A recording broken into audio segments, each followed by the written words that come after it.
Bonjour à toutes et à tous, ravi de vous retrouver dans un nouveau numéro de Quintet Week-end. J'espère que vous allez bien en cette fin octobre. Deux Quintet Plus au galop ce week-end. Obstacle ce samedi à Compiègne et plat à Saint-Cloud. Pour les trotteurs, vous allez devoir patienter, mais pas de panique, le meeting d'hiver commence jeudi prochain à Vincennes, donc un peu de patience, ça va arriver. Deux experts, deux journalistes aujourd'hui autour de moi pour étudier ces deux Quintet Plus. On va commencer par le plus jeune, Adrien Lémeillé. Bonjour Adrien, comment ça va ? Salut Quentin, salut à tous, côté ravi d'être présent pour étudier ces deux quintets, obstacles et puis course de plat, dimanche avec un magnifique programme à Saint-Cloud, on a hâte d'y être. Effectivement, à Compiègne aussi d'ailleurs. C'est vrai, je mets Compiègne entre parenthèses, mais je vais laisser mon partenaire du jour en parler, il en parle bien mieux que moi. Et ton partenaire / rival, c'est François Prado. Bonjour François, comment ça va ? Salut les gars, ça va nickel. Oui, c'est vrai que le programme est fabuleux samedi à Compiègne, avec en plus du quintet du prix Céraliste, un très beau grand steeple de Compiègne, peu de partants, mais un plateau de choix. Effectivement. On va donc suivre avec intérêt ces réunions et surtout demain à Compiègne. Je vous propose d'entrer dans le vif du sujet. Samedi, sur l'hippodrome du Putois à Compiègne. François, est-ce que tu peux nous présenter les conditions de ce Quintet Plus et nous dire qui aura ta préférence ? Oui, c'est le prix Céraliste, c'est une course sur les haies, 3600 mètres. Le terrain, il sera exigeant, il sera a priori annoncé collant, mais ça va être du terrain exigeant, c'est assez logique, c'est du terrain de saison. Ils sont 15 au départ, et mon favori, ça sera Beaubourg, qui était déjà mon favori du Quintet début septembre à Auteuil. Oui. Il sera mon favori pour plein de raisons que je pourrais vous citer, mais ça sera... Il y en a trop, c'est ça ? Non, il y en a beaucoup. Il y en a beaucoup. Ok, donc le numéro 3, Beaubourg. Ouais, qui est d'ailleurs ta base solide, il me semble, sur les sites.fr. Exactement. Donc je suis raccord. Exactement, et on pourra retrouver les arguments de François sur les sites, n'hésitez pas d'ailleurs. Beaubourg, qu'est-ce qu'on en fait, Adrien, la base solide et le favori de François ? Je l'ai gardé, je fais confiance à ce numéro 3 Beaubourg, c'est un modèle de régularité qui fait toutes ses courses. En dernier lieu, il n'a été battu que par Amandio dans le pré Jean Bart, quand même un quintet de référence sur l'hippodrome d'Auteuil où il y a vraiment de très bons chevaux. Il n'aura peut-être que contre lui de porter 70,5 kg, mais il a déjà montré par le passé qu'il pouvait repousser ses limites. Et je crois encore qu'il peut encore bien faire sur l'hippodrome de Compiègne. C'est pour ça que je l'ai placé 3e. Mais j'aime beaucoup la ligne du prix de Beaune. On ne l'a pas encore évoqué, qui s'est disputé justement à Compiègne. Et pour ma part, j'ai placé le 11 Quelle Story en tête. Je pense que c'est un coup assez amusant, entraîné par le redoutable Michael Serror, qui n'a pas son pareil pour présenter les chevaux dans ces courses événements-là. Présenté en 57,5 de valeur, Quelle Story, et qui s'entend très bien avec Ludovic Philippon. C'est pour ça que je tente un petit coup qui aura un petit peu moins de poids à porter, ce numéro 11. Je lui fais confiance donc pour ce quintet. Deuxième partie de tableau, Quelle Exactement. Story, numéro 11 et troisième de l'épreuve référence. Juste pour revenir 2 secondes à Beaubourg, il débute à Compiègne, François. Est-ce que c'est un désavantage ? Il y a déjà couru une fois, il a débuté il y a 2 ans, c'est sa seule et unique mauvaise course. Mais petit 1, c'était une course de début, petit 2, c'était un bon lot, et petit 3, je ne condamne pas un cheval sur une course, et petit 4 même, je ne condamne pas un cheval sur une course de début. C'est sa seule mauvaise course. Okay. Je pense qu'il va se racheter. Il a montré quand il a gagné à Lyon et à la Thèse qu'il pouvait passer partout.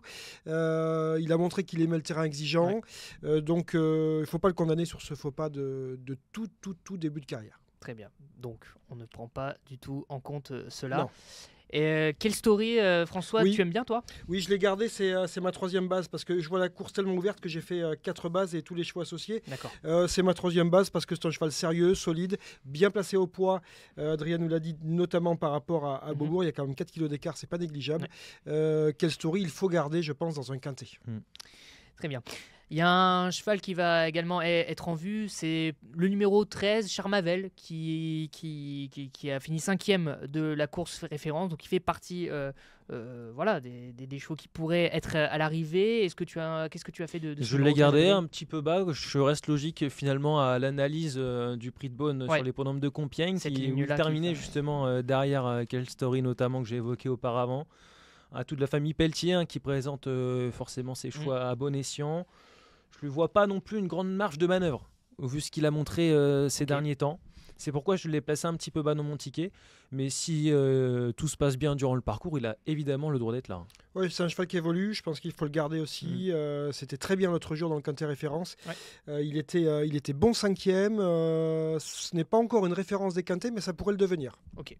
Je suis un peu plus optimiste que vous pour la suite. Enfin, pour demain, pour demain en tout cas. Et pour la suite. On verra plus tard qui de vous ou de moi a raison, mais je le vois bien évoluer ce cheval-là. Et il est présenté en valeur 56,5, on le rappelle. Toujours en bas de tableau, il y a également Tatou, qui est régulier, plutôt régulier. C'est la même ligne. C'est la même ligne. Il est 4e de la course de référence après un échec puisqu'il avait été arrêté le coup d'avant. Tatou, il a beaucoup de choses pour lui. Donc 4e de la course de référence. Petit point en bas de tableau, 64,5 sur le dos. Ça peut le faire. Hein. Ça peut le faire. Ouais, complètement. J'aime beaucoup Tatou qui s'est déjà d'ailleurs imposé sur l'hippodrome de Compiègne. 4e du prix de Beaune comme François le mentionnait. Baptiste Leclerc, jockey attitré, forcément, donc le connaît par cœur. Je l'ai placé en 2e position. Tatou. Attention. D'accord. Okay. S'il fait un copier-coller de sa dernière course, il va être à l'arrivée. Ouais. Bon, eh bien, réponse demain à 15h15. Si on remonte un petit peu dans le tableau, il y a le numéro 4, Kaolac. Oui. Pour l'entraînement de Guillaume Macaire et Hector de la Jeunesse, qui revient de Steeple, François. Oui, c'est un cheval sérieux, c'est un cheval efficace, c'est un cheval régulier, c'est un cheval qui porte bien le poids. Il faut voir maintenant de quoi il est capable dans ce genre de course handicap. C'est la seule chose, parce que sinon il est bon sur toute la ligne. Il passe partout, le terrain ne va pas le déranger. Maintenant, les courses handicap sont des courses différentes et il n'est pas forcément très confirmé dans ce type de course. C'est la seule chose. L'interrogation, donc. C'est la raison pourquoi je ne l'ai pas retenu. Très bien. Voilà, malheureusement, on n'a pas de référence au niveau Quintet Plus.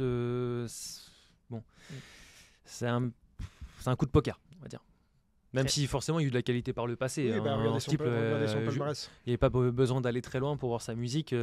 C'est quand même très cohérent. Et le terrain va lui convenir. En plus, ouais. Très bien. J'aime bien avec François parce que c'est petit 1, petit 2. On comprend très vite les arguments. On essaye. Grand 1, petit A, petit B. C'est ça. Mais c'est les vacances. On sait où on va au moins. On peut profiter. Ça donne pas toujours des gagnants, mais... mais François n'est pas en vacances. Pas j'ai encore. mes arguments. Presque. Messieurs, est-ce qu'il y a un outsider qui vous plaît? J'attaque. Allez, vas-y. J'attaque, c'est King Park qui était mon favori l'autre jour, ça s'est mal passé. Il a été monté au pied levé par un jockey qu'il ne connaissait pas. D'accord. Il s'est fait avoir, entre guillemets, il a cru que le cheval allait se montrer là un petit peu brillant, donc il a monté un petit peu en retrait. Le cheval a fait un très bon bout en retrait. Il n'est pas à l'arrivée du fameux quintet référence, le prix de Beaune. Mais il va retrouver James Reveley et je pense que monté plus près, il va être dans le coup. Très bien, donc c'est le numéro 6, King Park. Cheval super qui a gagné en plat, qui a gagné en haie, qui a gagné en haie à Compiègne et qui a gagné en steeple. C'est bien de le dire. Je vais tenter le numéro 5, juste une ligne au-dessus sur la chance aussi. Il y aura peut-être une cote avec Kapakate qui a fait une rentrée justement en plat à Cran où il terminait 3e, il vient de se casser 4e sur le steeple, il multidiscipline. Il sera muni de 2 airs classiques pour la première fois de sa carrière, associé à Léopold Bréchet, à tout de Daniela Mélé. Je pars plutôt confiant au bout de combinaison. On va dire qu'il n'y a pas une grande marge non plus pour dans ce quintet plus, mais c'est une vraie chance. Ouais, pourquoi pas, il y aura une petite cote sympa, je pense, en tout cas, avec le numéro 5. Eh bien, c'est noté, messieurs, et on va passer à vos tickets. François, tu as la main. Allez, j'attaque. Donc, comme je vois que cette course très ouverte, j'ai décidé de faire un champ total avec 4 bases. Mes 4 bases sont Beaubourg, pour toutes les raisons citées, précitées. King Park qui sera mon outsider séduisant. Ça s'est mal passé l'autre jour. On efface, on recommence. Je pense qu'il peut faire mouche cette fois. Quelle story, on en a longuement parlé. En forme, bien placé au poids. À suivre. Et ma 4e base, c'est le numéro 14, Tatou. 3, 6, 11, 14. Et tout le reste derrière. Et tout le reste. Allons-y. J'ai fait des choix. Quintet plus combiné en 6 chevaux avec le 11, Quelle Story en tête. Le 14, Tatou en 2e position. Le 3 Beaubourg, la base solide de François en 3e position. Le 13 Charmavel. Le 12 Parfum d'une Reine qu'on n'a pas évoqué, mais attention à ne pas condamner justement ce cheval après sa chute dans le prix Calabrais-Auteuil. Et enfin le numéro 5 Kapaka de T avec Léopold Bréchet. Très bien, c'est noté. Donc 11, 14, 3, 13, 12 et 5. Ticket qui tient la route aussi, mais quintet ouvert. Il a dû faire des choix, mais c'est pas facile honnêtement. C'est vrai que quintet ouvert et on peut avoir des belles surprises.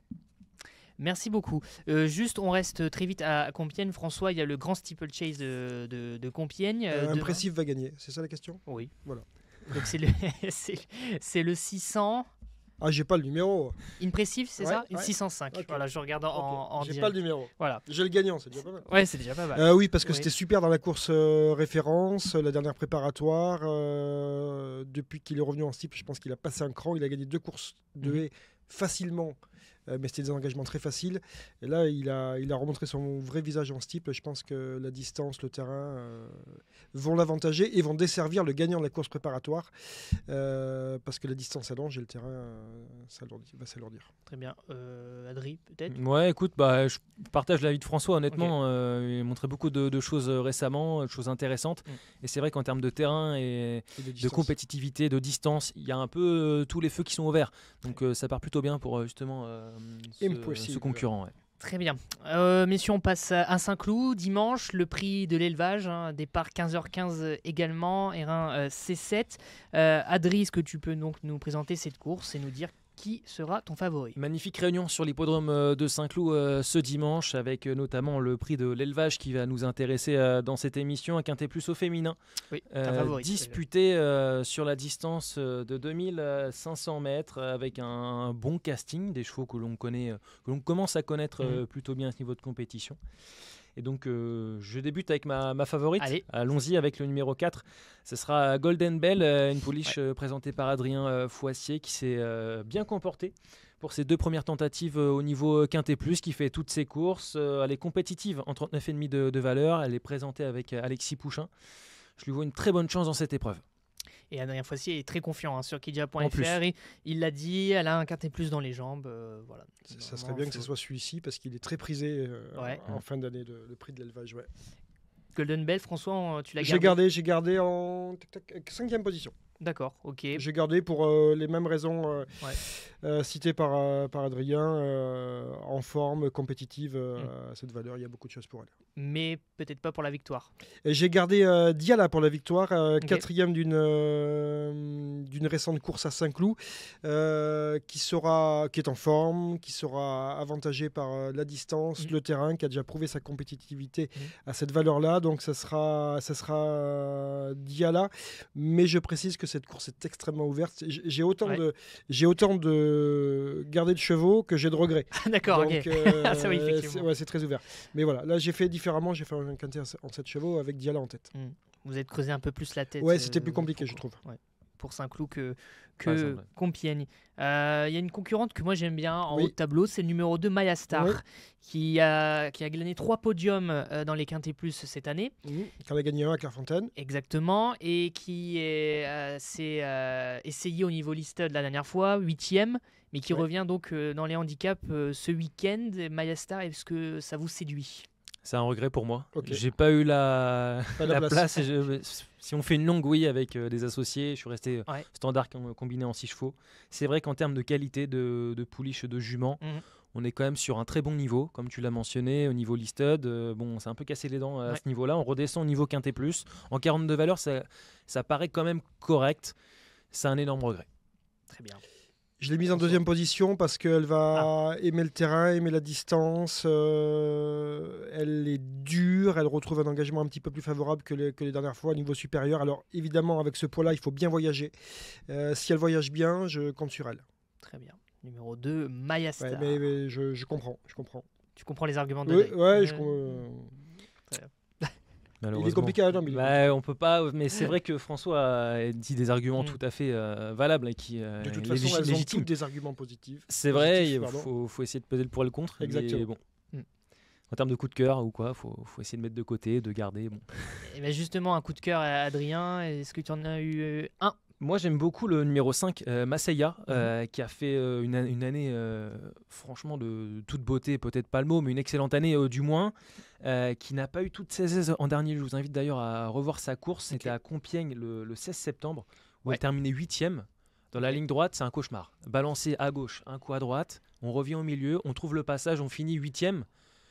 C'est vrai que sa dernière performance est trop mauvaise pour être exact, et je la rachète. Et d'ailleurs, est munie de classique pour la première fois de sa carrière avec Maxime Guyon, qui est en lutte pour la cravache d'or, qui doit justement avancer pour essayer de batailler avec Christian Desmoureaux. Et je crois que cette concurrente peut bien faire dans cette course événement. Ce sera le numéro 5, donc Masseia. Alors, je vais t'aider pour la transition. C'est mon regret. Voilà. Ouais. Donc, voilà, on s'équilibre. On a eu... C'est mon regret parce que j'aurais pu tout à fait la garder, mais à l'heure du choix, ça passait plus, il n'y avait plus la place. Très bien. Et alors, un coup de cœur, François American Glory, qui a déjà gagné 2 quintets, qui va adorer le terrain, qui avait gagné un quintet en début d'année à Saint-Cloud, qui avait gagné un quintet en début d'année à Cagnes-sur-Mer, très facilement dans ce terrain-là. Alors évidemment, il y a ce poids de 60 kilos, mais j'y crois parce qu'elle est sérieuse, efficace et que le terrain sera son gros atout. Très bien, c'est noté. J'espère que vous prenez bien note, celles et ceux qui regarderont. Il y a une jument qui quand même porte l'attention, c'est le numéro 8, Orion Queen, qui a fait des débuts cette année, qui fait ses débuts dans les handicaps ce dimanche, qui avait battu un certain Dourian à Lyon-Paris. Est-ce que ça se... François, Adri? Ça se met, mais c'est mon regret parce que manque peut-être elle va peut-être être un peu tendre pour ce genre de lot. Mais ça se met, ça se met. Ça se met pour son aptitude de terrain. Oui, c'est possible. Un coup de poker, mais je suis pas plus emballé que ça. Ah d'accord. On fait le déplacement avec son entraîneur installé dans le sud-est de la France. Un Scandella qui a forcément, je pense, a fait ses preuves à l'entraînement le matin, aussi en course, cette numéro 8. Mais bon, je préfère d'autres concurrentes qui ont déjà performé à ce niveau de compétition, ont déjà fait leurs preuves. Et c'est vrai que François a mentionné le mot tendre, et effectivement, ça peut peut-être un peu pêcher à ce niveau de compétition face à des concurrentes qui ont déjà couru plusieurs reprises. Très bien. Eh bien, messieurs, on va passer à vos tickets. Adri, tu as la main.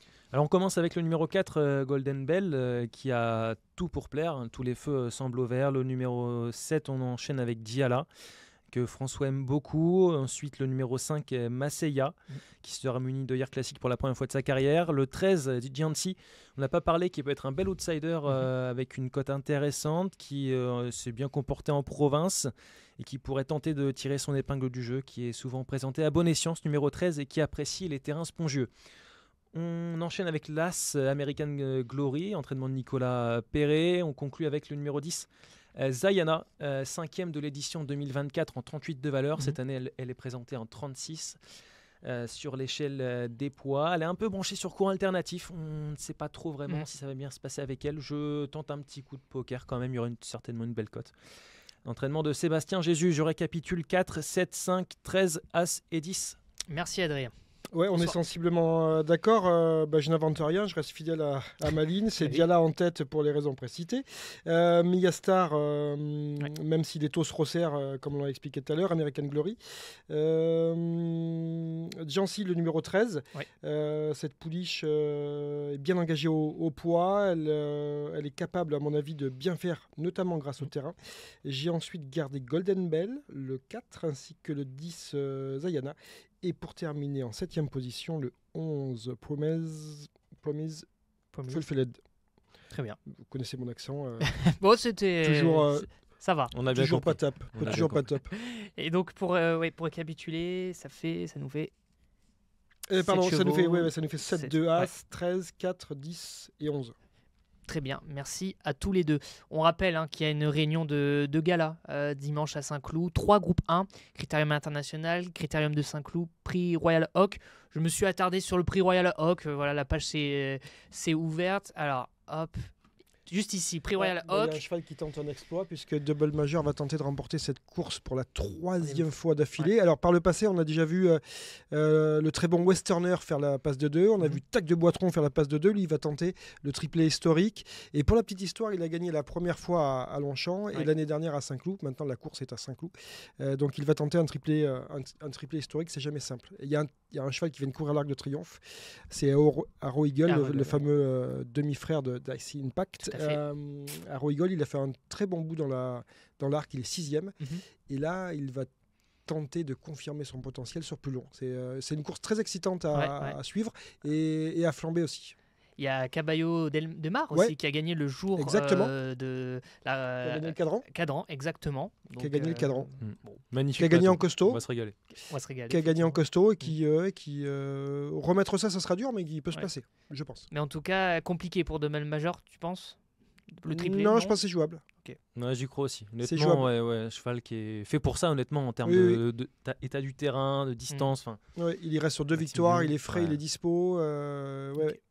On y croit fort. Je pense que l'aventure, pour faire référence à la Kazakh, bravo. L'aventure peut continuer après la déception d'Arc de Triomphe avec Aventure. C'est noté, R1 C8, 15h50 ce dimanche à Saint-Cloud. Merci Adrien. Merci, bon week-end à tous. Et merci François. Merci messieurs. À la prochaine et bon week-end de course. Salut.